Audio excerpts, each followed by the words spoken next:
A sloth, a donkey, and a curious human. Send a prompt and see what they're doing.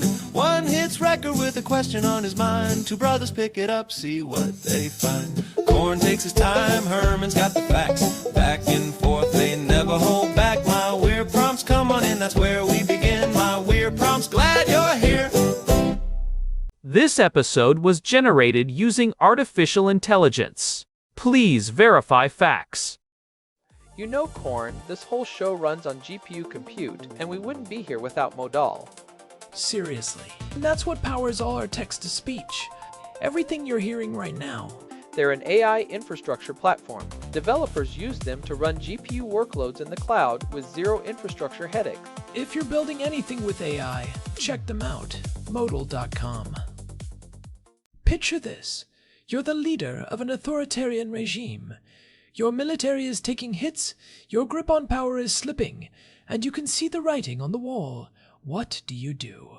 Today's prompt from Daniel is about exactly that survival calculus, the playbook that kicks in when regimes like the IRGC or the Taliban find themselves backed into a corner.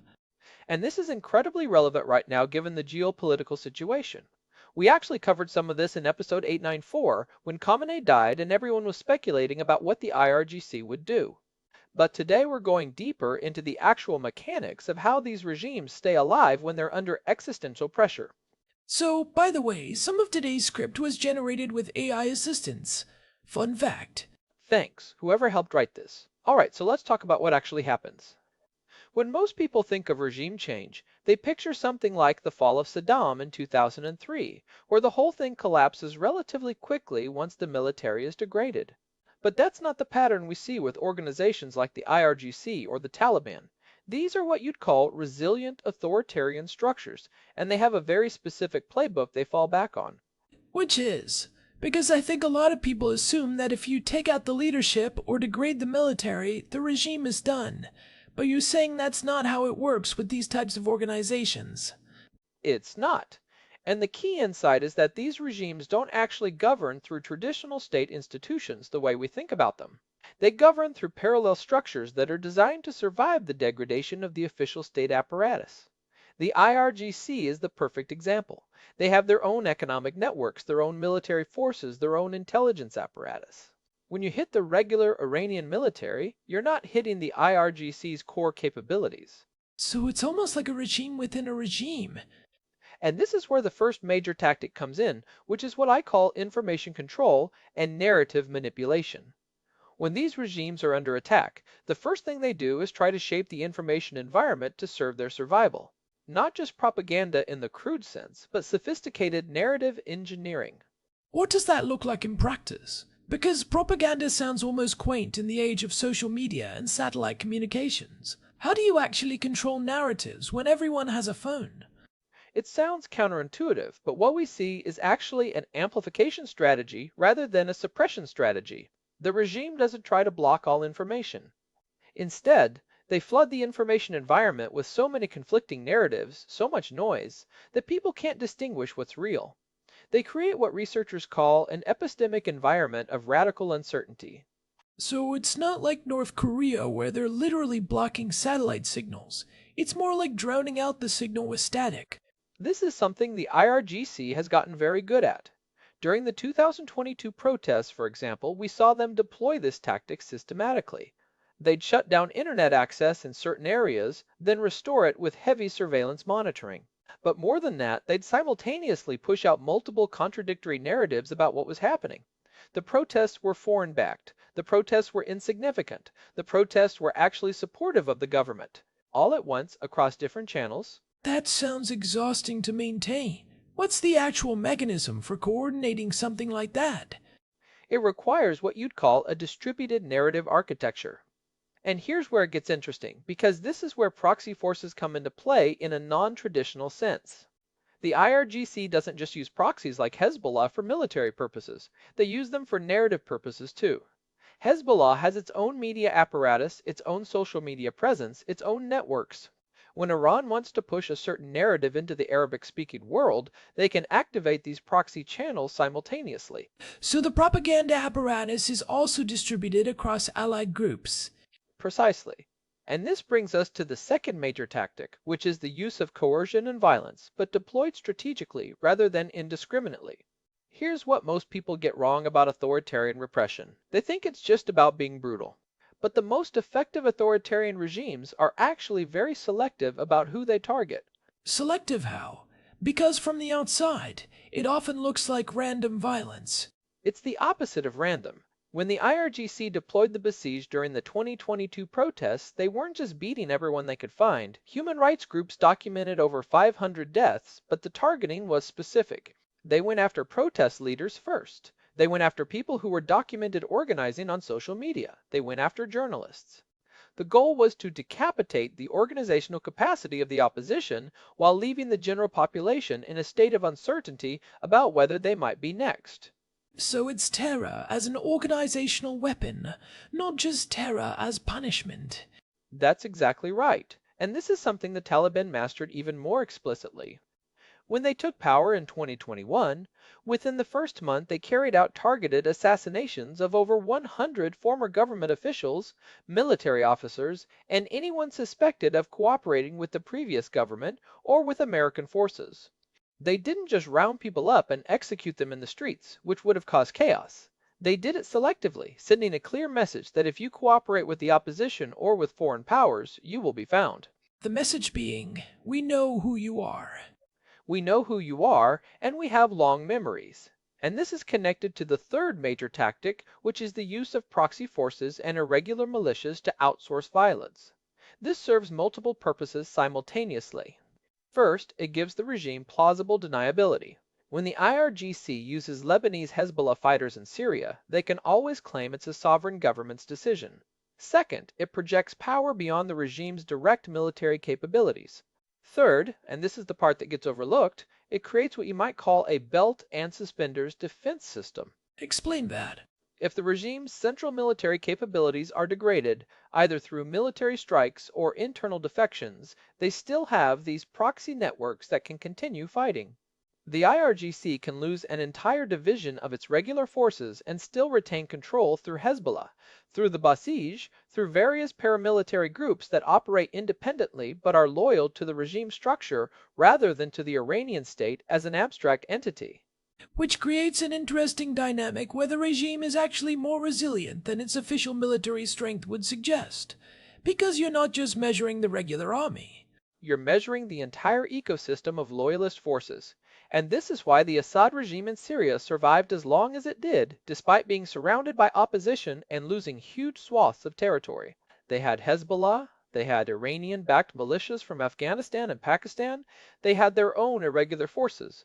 The moment you try to count Assad's actual power, you have to include all of those networks. What are the trade-offs of this approach? Because it sounds like a regime can survive longer with these tactics, but surely there are costs. There are massive costs, and this is where it gets genuinely fascinating from a strategic perspective. The short-term survival mechanisms almost always create long-term instability. When you base your regime's survival on Basij-style paramilitaries and proxy forces, you're essentially creating armed groups that are loyal to specific factions within the regime rather than to the state as an institution.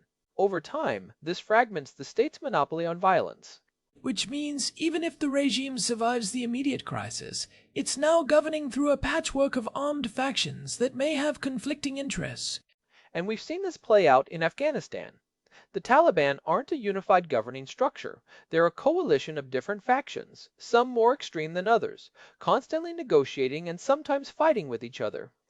The central leadership can maintain a facade of control, but underneath there's constant jockeying for power. So the regime survives, but in a weakened, fractured state that may not be governable in any meaningful sense. That's the irony. These tactics are so effective at short-term survival that regimes keep using them even though they poison the long-term prospects of the state. And this brings us to a really important point about what this means for external actors who are trying to influence these situations. Which is? The assumption that degrading a regime's military capabilities will lead to its collapse is often wrong. If you take out the IRGC's official military infrastructure, you're not taking out the IRGC's actual power base. You've just forced them to rely more heavily on the parallel structures, which may actually make them more repressive, not less. Because they feel more threatened and have fewer constraints on their behavior. Right. And this is something analysts have noted. There's a perspective from conflict researchers that captures it well. In asymmetric warfare, survival is victory. These regimes aren't trying to win a conventional military campaign. They're trying to outlast the external pressure, to outlast the will of the international community to keep applying pressure. Which is why sanctions often don't work the way we expect them to. We're assuming rational actors responding to economic incentives, but if survival is the only goal, you can endure almost anything. You can endure almost anything as long as you control the internal narrative and maintain your repressive apparatus. And this is where the comparison between the Taliban and the IRGC becomes so interesting. The Taliban took over Afghanistan in 2021 with essentially no air force, against a government that the United States had spent 20 years building up. How did they do it? I'm guessing you're going to tell me. They did it through a combination of the tactics we've been discussing. They didn't try to fight the Afghan military head-on. They negotiated with local leaders. They used targeted assassinations to remove specific individuals who might organize resistance, and they projected an image of inevitability. The narrative was, the Americans are leaving, the government is already finished, you're all going to be living under the Taliban eventually, so you might as well cut a deal now. Which is essentially a massive information operation, combined with selective coercion. And it worked. The Afghan military, which we had spent billions of dollars equipping and training, largely melted away because the narrative environment had convinced everyone that resistance was futile. That's the power of these tactics. You don't always have to destroy your enemy's military. Sometimes you just have to convince them that fighting is pointless. Let's talk about practical implications. If we're looking at this from the perspective of policymakers or analysts, what should we be watching for? The first thing is proxy force movements, as early indicators of regime strategy shifts. If you start seeing Hezbollah operatives moving in certain directions, or if you see IRGC-linked militias repositioning, that often signals that the regime is shifting into survival mode. These proxy networks are often more responsive to strategic direction than the official military. Because they're more loyal and more deployable. The second thing is narrative saturation patterns.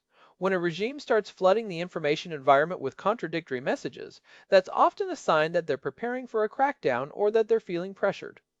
It's hard to distinguish from normal propaganda, but if you look for sudden increases in coordinated messaging across multiple channels simultaneously, that's a tell. What about counter-narratives? Is there anything that actually works against this kind of information manipulation? The most effective counter is genuine independent media presence on the ground. And I don't mean international broadcasters like the BBC or VOA, which regimes can easily discredit as foreign interference. I mean local journalists with local credibility who can document what's actually happening. This is why the targeted killing of journalists is such a consistent feature of these regimes. During the 2022 Iran protests, multiple journalists were arrested and some remained detained for extended periods. The message being, if you document what we're doing, you become a target. And that actually connects to something we should highlight. The playbook isn't just about what regimes do to survive. It's also about what they prevent others from doing. Keeping independent observers out is fundamental to the whole strategy.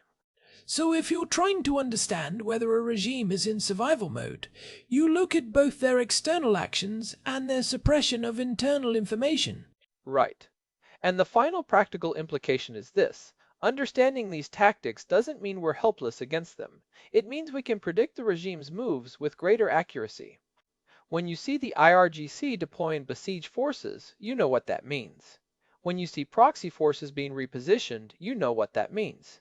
These aren't random acts of brutality, they're strategic decisions following a consistent playbook. Which brings us to the question of what changes as technology evolves. Because we've been talking about these tactics in their current form, but AI and new communication technologies are going to shift the dynamics. This is where it gets genuinely uncertain, and I think this is the open question worth leaving listeners with. AI-generated content is going to make the narrative saturation tactic even more powerful because it becomes cheap to generate massive amounts of contradictory content. At the same time, AI-powered analysis tools might make it easier to detect these patterns. So it's an arms race. It's always been an arms race, but the technology is changing the cost structure. What used to require significant human resources can now be automated, and regimes that adapt to these new capabilities fastest will have a significant advantage. Well, on that cheerful note, let's wrap up with some takeaways. What's the one thing listeners should remember from today? Authoritarian regimes like the IRGC don't collapse when you degrade their military. They adapt, they activate their parallel structures, and they use information manipulation and selective repression to outlast external pressure. Understanding this playbook is essential for anyone trying to predict how these situations will evolve. And for those of you who want to dig deeper into the IRGC specifically, we covered some related ground in episode 894, where we talked about the IRGC's fight for survival after Khamenei died. Episode 931 also gets into the broader push to dismantle these networks. Both are worth your time if this topic interests you. If you want to explore our full archive on these themes, head to myweirdprompts.com. We've got a lot of episodes on Iranian geopolitics and authoritarian survival tactics. Big thanks to Modal for providing the GPU credits that keep this show running. We couldn't do it without them. That's Herman and Korn for you, and this has been My Weird Prompts. If you're enjoying the show, a quick review on your podcast app helps us reach new listeners. We'll see you next time. See you then. This episode was produced using Minimax M2.7. Text-to-speech by Chatterbox. Thanks for listening to our show, My Weird Prompts, where our thoughts go from slow takes to facts on cue. We change and follow through. My Weird Prompts, that's the flows from sloth.